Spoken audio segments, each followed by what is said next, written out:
Morning student, today we are going to attend the economic class. Today we are going to start the new chapter number 6, new economic policy of part B.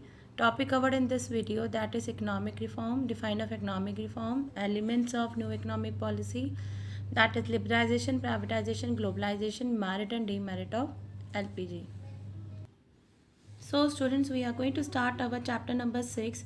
Name of the chapter is in economic reform since 1991 or new economic policy. First of all, we are going to do the define of new economic policy. Economic reform refers to economic policies directed to accelerate the pace of economic development. Economic reform एक ऐसी policy है जिससे हम लोग अपनी country की growth और development कर सकते हैं. In 1991 the government of India initiated a series of economic reform to pull the economy out of the crisis of 90s में जितने भी क्राइसिस आए थे उस क्राइसिस को ठीक करने के लिए इंडिया ने न्यू इकोनॉमिक पॉलिसी को अडॉप्ट किया. न्यू इकोनॉमिक पॉलिसी में सबसे पहले इसे हम क्या कहते हैं, LPG. L stand for liberalisation, P stand for privatisation, G stand for globalisation. LPG was set up to replace IQP in 1991. So we are going to start the next question, that is element of new economic policy. Elements जो new economic policy के वो कौन कौन से, liberalisation, privatisation, globalisation. So first of all we are going to start from the liberalisation. Liberalisation का मतलब क्या होता है? लिबरलाइजेशन का मतलब होता है कि freedom of producing the units from the direct और the physical control imposed by the government. हर तरह की फ्रीडम कहाँ, from the direct and physical control जो कि गवर्नमेंट ने इम्पोज करी थी, उससे सारी मतलब कि जितनी भी रिस्ट्रिक्शंस गवर्नमेंट ने लगाई थी वो सारी क्या हो जाए वहाँ से क्या हो जाए, रिलीफ मिल जाए. जो ये सारी रिस्ट्रिक्शंस किसने लगाई थी? गवर्नमेंट ने. So this is a liberalisation. Liberalisation economy means freedom of production, producting units. हम अपनी मर्जी से कोई भी गुड को प्रोड्यूस बना सकते हैं और प्रोड्यूस कर सकते हैं और कोई भी रिस्ट्रिक्शन गवर्नमेंट की तरफ से नहीं होगी. So we are going to start the next question of this liberalisation, that is economic reform under liberalisation. Economic reform under liberalisation, they under the economic reform of liberalisation there are 4 main points. So first of all we are going to do the first point, that is industrial sector reform. Industrial sector reform में सबसे पहला क्या था कि industrial licence government ने क्या कर दिए, हटा दिए और ओनली सिर्फ 5 इंडस्ट्रीज़ के ऊपर गवर्नमेंट ने लाइसेंस रखे, बाकी सब के ऊपर गवर्नमेंट ने लाइसेंस हटा दिए. That is liquor, cigarette, defence equipment, industrial explosive and dangerous chemicals. इनके लिए हमें लाइसेंस लेना है, बाकी किसी काम के लिए हमें लाइसेंस लेने की लोड़ नहीं है. Contraction of the public sector. Public sector की जो इंटरफेरेंस थी वो क्या कर दी, कम थी. पहले इंडस्ट्रीज़ कितनी थी, 17, अब कितनी 17 से कितनी कर दी, 8. और 2010 और 11 में सिर्फ these only 2 industries are with the government, that is atomic energy and railway. Rest all the industries are with the private sector. Dereservation of production areas.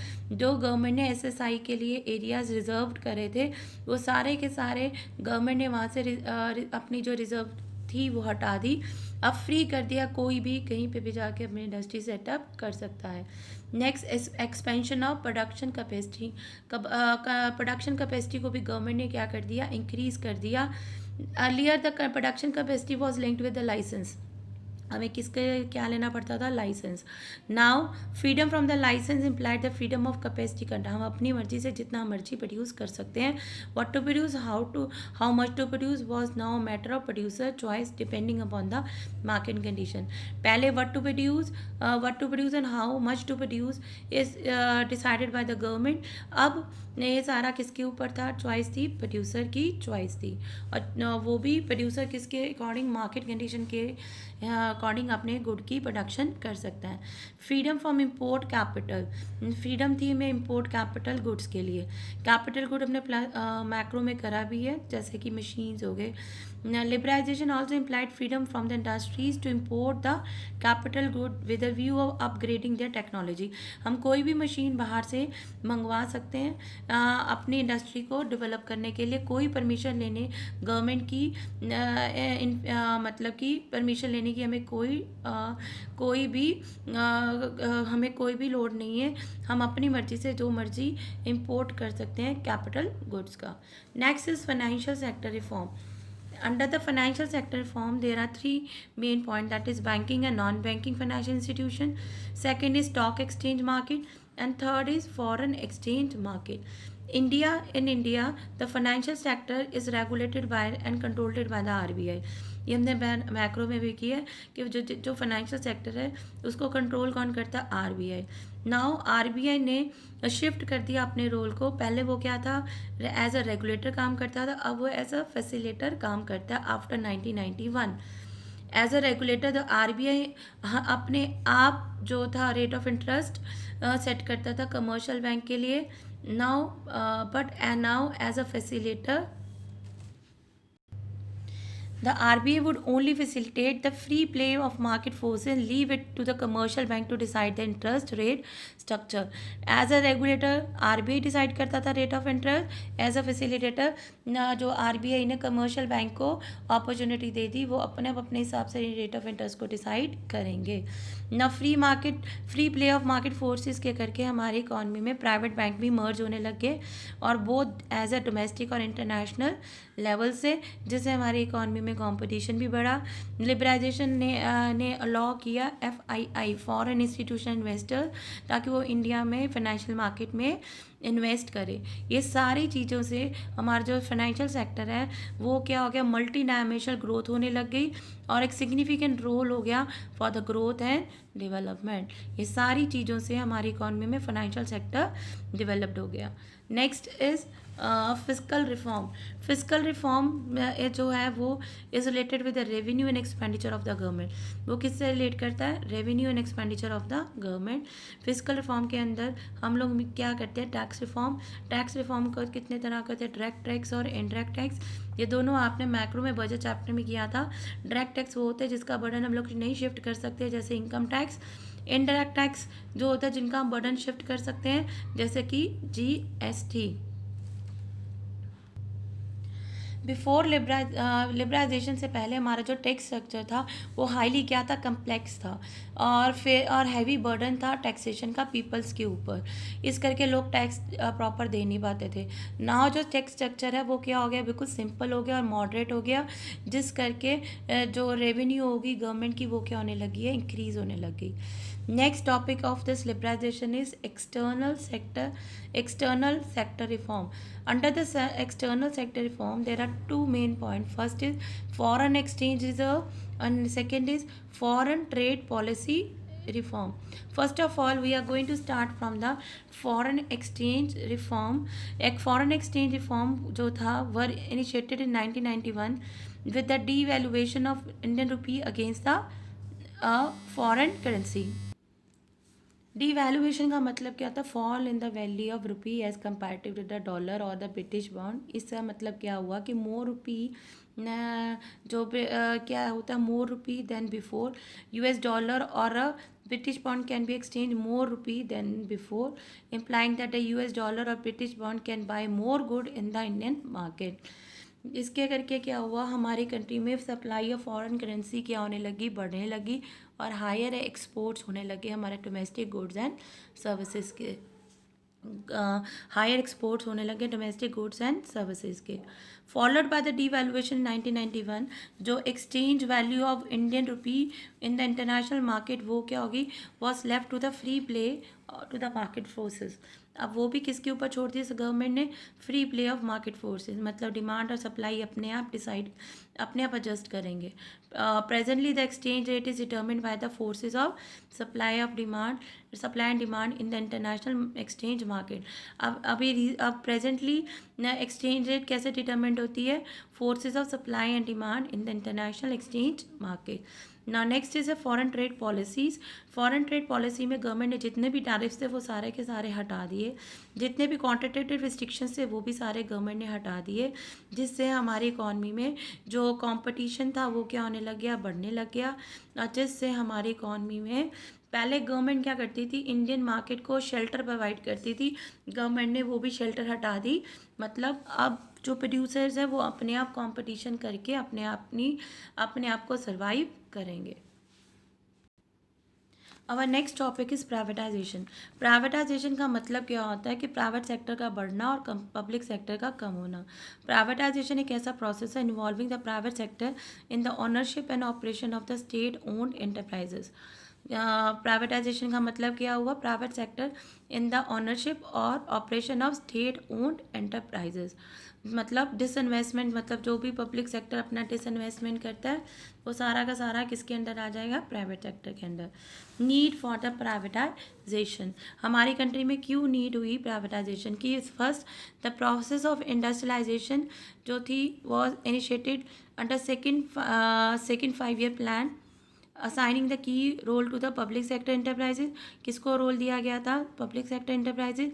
जो इंडस्ट्रियल IPR है 1956, उसमें भी हम लोगों ने ज़्यादा से ज़्यादा इंपॉर्टेंस किसको दी थी, पब्लिक सेक्टर को, in the process of growth and development.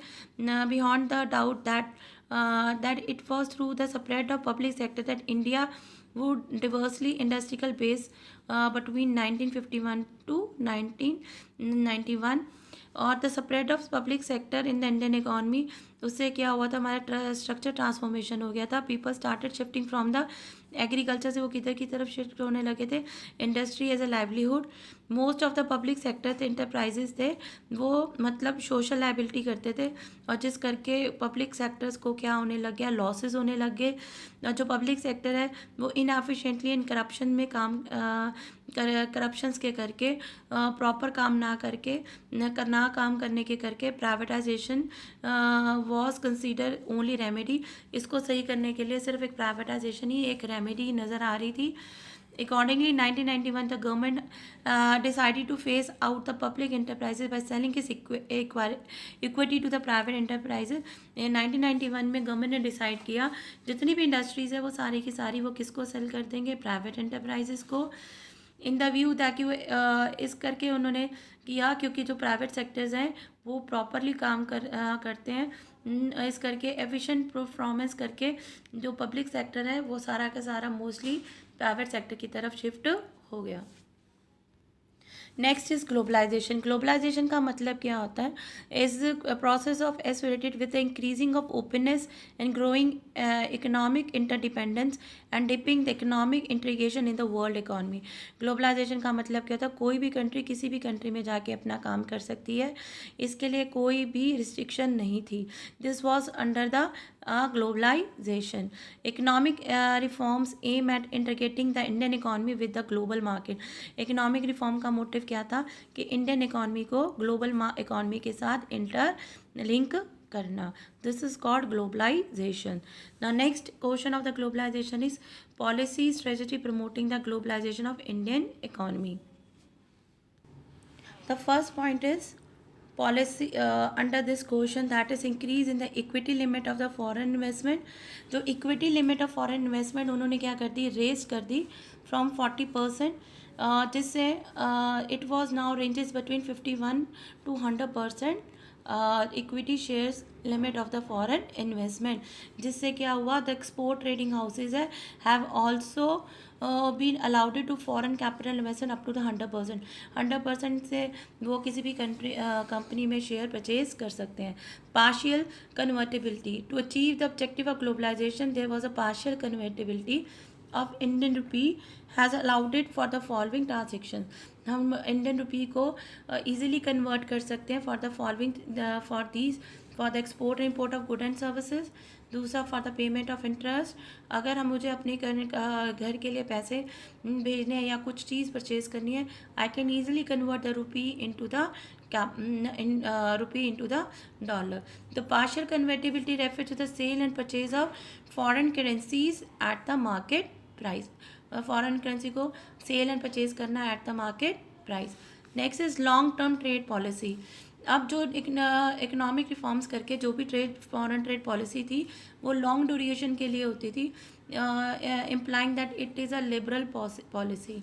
Under this policy all restriction and controls on the foreign trade has been improved. और ओपन कंपटीशन क्या हो गया था, हम लोगों ने क्या करा, इनकरेज किया. Next is reduction in the tariff. जितने भी टैक्सेस है गवर्नमेंट ने वो सारे के सारे रिमूव कर दिए, जिससे क्या हुआ, हमारी कंट्री में ट्रेड क्या हो गया, बढ़ने लग गया. Withdrawal of quantitative restrictions. The 2001 the quantitative restriction on all the import items has been totally withdrawn. जितने भी रिस्ट्रिक्शंस लगाए थे इम्पोर्ट पे वो भी गवर्नमेंट ने क्या कर दिया, हटा दिए. दिस इज़ कब हुआ, जब इंडिया ने कमिटमेंट करी WTO में. The next is merit of LPG. Merit of LPG, first is vibrant economy. With the help of the LPG हमारी इकॉनमी क्या होने लगी, वाइब्रेट करने लगी. और जो इकोनॉमिक एक्टिविटीज जिस करके हमारी इकॉनमी में GDP क्या होने लगी, बढ़ने लगी. Post LPG policy the government GDP shoot up to the 8% per annum. Stimulate of industrial production. जो LPG policies worked as a great. इससे हमारी जो इंडस्ट्रियल प्रोडक्शन क्या होने लगी, बढ़ने लगी. IT इंडस्ट्रीज ने मतलब in IT industry in India has achieve the global in global all over the world. IT industry को इंडिया की रिकग्निशन मिलने लग गई. Next is check on the physical deficit. जितना भी फिजिकल डेफिसिट था उसके ऊपर गवर्नमेंट का क्या हो गया, चेक होने लग गया. From high 8.5% of GDP has been brought down to the 3.5% per of GDP. Next is check on the inflation with the help of the LPG. जो हमारी इकॉनमी में जो इन्फ्लेशन थी वो थोड़ी सी कम होने लगी. Greater flow of good and services करके इकॉनमी में जो रेट ऑफ इन्फ्लेशन क्या होने लग गया, लोड हो गया, कम हो गया. In the year 2012 to 13-14 the inflation जो रेंज थी वो क्या थी, 6 to 9% पर एनम. और 2018-9 में ये कितनी होगी, 3.4%. कंज्यूमर सॉवरेनिटी मतलब क्या होता है, expand over a time. This is evident that from the fact that large variety of good and services from diverse global market are now with in the easy reach to the buyer. अब जो consumer है उनको उनके पास choice ज़्यादा होने लगी, क्योंकि all over the goods जो थे वो कंज्यूमर को इजीली मिलने लग गए, जिस करके जो कंज्यूमर की चॉइस थी वो क्या होने लगी, बढ़ने लगी. Next is increase in the exchange reserve.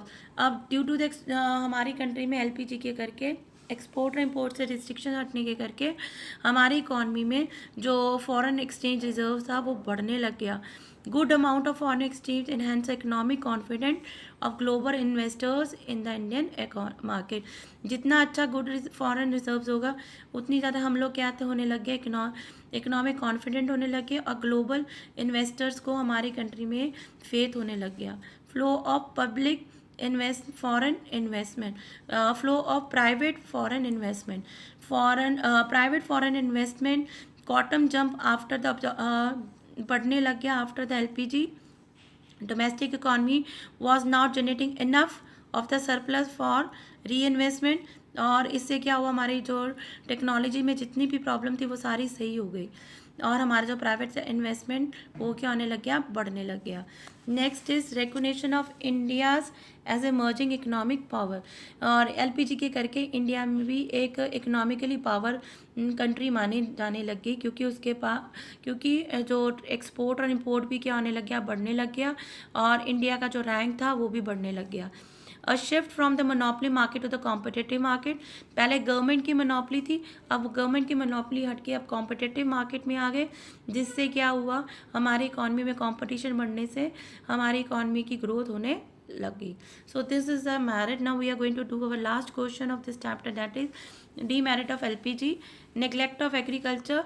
New economic policy से हमारी इकॉनमी में स्ट्रक्चर ट्रांसफॉर्मेशन आया, जिस करके हम सेकेंडरी और टर्शरी सेक्टर की तरफ शिफ्ट होने लगे और जो एग्रीकल्चर सेक्टर को उसको हम लोग निगलेक्ट करने लगे, जिस करके जो एग्रीकल्चर का जो था हमारा परसेंटेज था वो कम होने लग गया और गल्फ बिटवीन द रूरल और अर्बन इकॉनमीज वो क्या होने लगी, बढ़ने लगी, एंड जिस करके spread of poverty. Urban construction of economic of the growth process.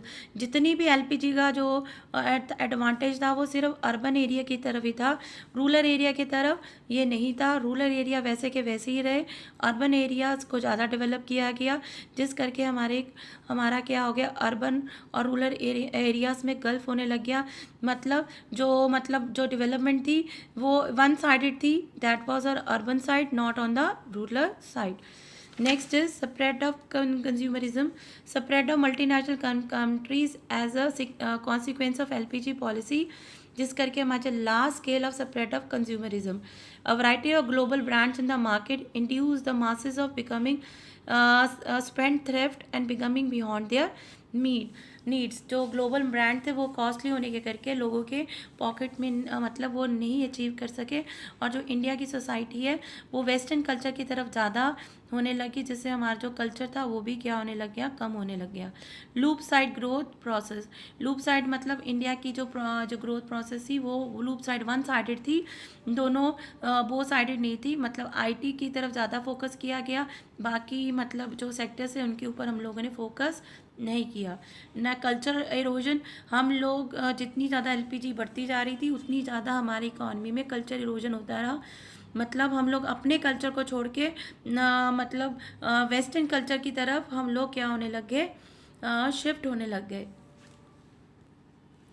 Now everybody want to economically independent and well off regardless of responsibility toward the family or society। हर एक बंदा इंडिपेंडेंट होना चाहता था toward its family and society, और loyalty toward the family and loyalty toward the society which was used to be a strong hold of Indian social culture, वो क्या होने लग गया, ख़त्म होने लग गया।